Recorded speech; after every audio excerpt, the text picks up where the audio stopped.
Assalamualaikum. Mana Raqat baurum kep Шымкенттен аңға шығып mana.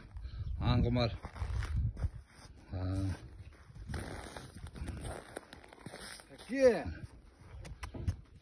Раке, бірдеңе деп қойыңыз. Қанжығаңыз майласын. Алла қаласа.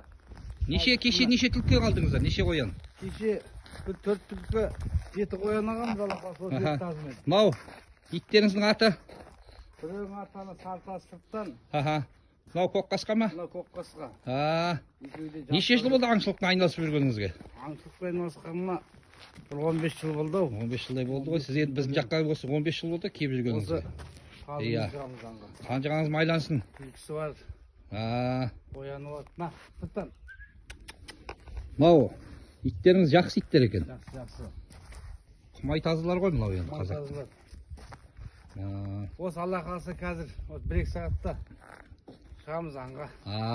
Дұрыс, қанжығаларыңыз майласын, жортқанда жолдарыңыз болсын. Атымды ерттеп отыр.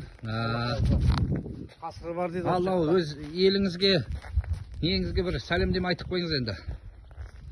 Ал, жанұяңызға. Аманшылық. Гүлжандарға бірдеңе деп қойыңыз енді. Ал Наурыз міне, әкең осы тіршілік неқтан мал бордақылайды. Аңға шығамыз Алла қалса. Аптасына бір рет. Барғанда құрғай